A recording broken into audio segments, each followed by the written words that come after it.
Emergency fund क्या है, आप इसे कैसे कैलकुलेट करोगे और आप इसे कहां पर रखकर ग्रो कर सकते हो, जानेंगे इस वीडियो में।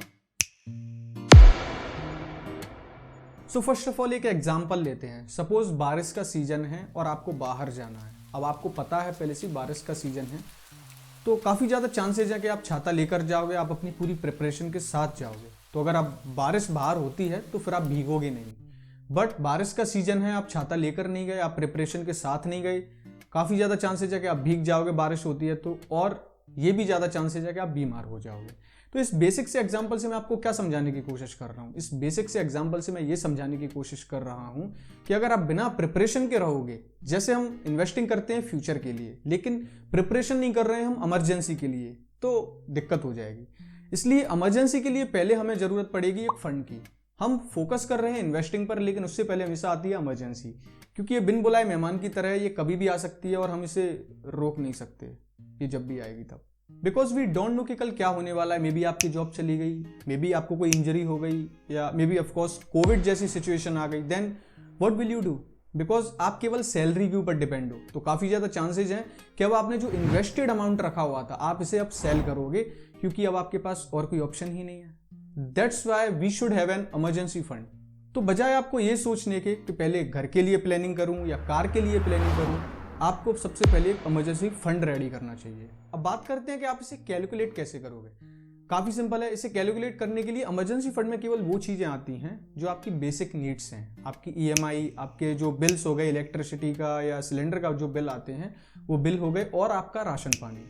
अब सपोज आपकी सैलरी 60,000 रुपये, आपका 30,000 में सारा खर्चा पानी हो जाता है, जो भी बेसिक नीड्स हैं वो, क्योंकि अब आप इन्हें स्किप नहीं कर सकते। तो ये जो 30,000 रुपये है, ये है आपका एक महीने का इमरजेंसी फंड। अब आपको कम से कम 6 महीने का और आइडियली 12 महीने का इमरजेंसी फंड रेडी रखना चाहिए। अब अगर आपको 6 महीने का रखना है तो सिंपल है, आप 6 से इसको मल्टीप्लाई कर दोगे तो जो भी अमाउंट आता है ये है आपका 6 महीने का। बट अगर आपको 1 साल का रखना है तो आप 12 से मल्टीप्लाई कर दोगे तो आपका 1 साल का इमरजेंसी फंड आ जाएगा, जो होता है 3,60,000 रुपये। अब आपका ये इमरजेंसी फंड है, ऐसे आप अपना इमरजेंसी फंड कैलकुलेट कर सकते हो। अब इसे आप पार्क कहाँ पे करोगे, आप इसे ग्रो कहाँ पर करोगे? अब क्योंकि ये इमरजेंसी फंड है, अब आप इसे इन्वेस्टिंग करोगे तो वहां पर रिस्क ज्यादा होती है, तो रिस्क में आप इसे रख नहीं सकते, क्योंकि इमरजेंसी फंड का मतलब है इमरजेंसी फंड, इसकी आपको कभी भी जरूरत हो सकती है। लेकिन अगर आप इसे सेविंग अकाउंट में छोड़ दोगे तो वहां पर ये अपनी वैल्यू लूज करेगा, क्योंकि वहां पर 2 से 3% का इंटरेस्ट रेट मिलेगा। तो अब इसके लिए केवल 2 ही ऑप्शन बचते हैं, एक है एफडी और एक है लिक्विड फंड्स। तो पहले बात कर लेते हैं एफडी की।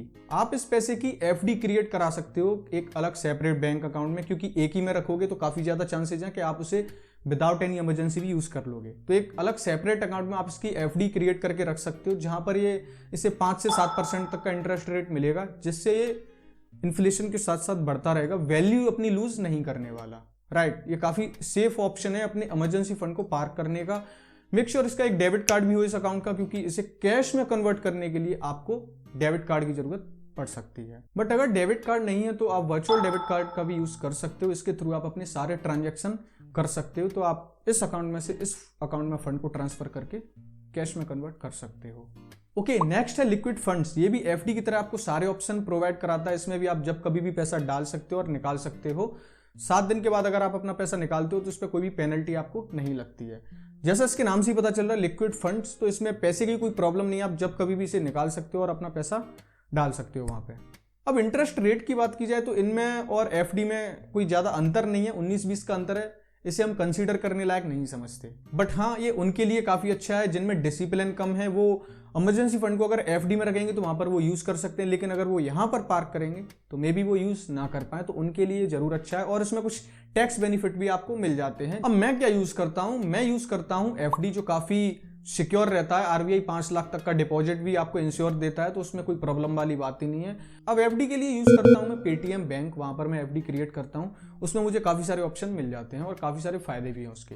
नंबर 1, एफडी ब्रेक करने पर कोई भी पेनल्टी नहीं लगती। सेकंड, एफडी को मैं अपने फोन से ही क्रिएट कर सकता हूं और उसे ब्रेक कर सकता हूं, तो ये सेकंड ऑप्शन मुझे अच्छा लगता है। थर्ड ऑप्शन, इसमें आपको वर्चुअल डेबिट कार्ड का ऑप्शन मिल जाता है, जो आपके लिए काफ़ी ज़्यादा बेनिफिशियल रहता है। मैं उसका डेबिट कार्ड नहीं रखता, क्योंकि इमरजेंसी फंड की जब कभी ज़रूरत पड़ेगी तो उसके लिए जब वर्चुअल डेबिट कार्ड होता है तो आप उसके ट्रांजैक्शन कर पाओगे ऑनलाइन, तो डेबिट कार्ड के चार्जेस लगेंगे, तो इसलिए मैंने डेबिट कार्ड भी उसका नहीं लिया। एंड सबसे बड़ा फायदा ये लगता है कि जब आप पेटीएम एफडी क्रिएट करते हो तो जैसे ही एफडी के इंटरेस्ट रेट बढ़ते हैं तो ये आपकी एफडी को ऑटोमेटिकली हायर इंटरेस्ट रेट पर ट्रांसफर कर देता है। तो ये सबसे काफी अच्छा मुझे बेनिफिट लगता है इसका कि जब आप इसमें एफडी क्रिएट करते हो तो आपको केवल एफडी क्रिएट करके टेंशन फ्री होकर बैठना है, सारा वो अपने आप देख लेगा और आप अपने फोन से अपनी एफडी को ट्रैक कर सकते हो। सो ये था आज का वीडियो। आई होप आपके लिए काफी वैल्यूएबल रहा होगा। अगर आपको वीडियो अच्छा लगा प्लीज वीडियो को लाइक कर देना, चैनल को सब्सक्राइब कर लेना। मिलते हैं नेक्स्ट वीडियो में, तब तक के लिए take care, thank you so much.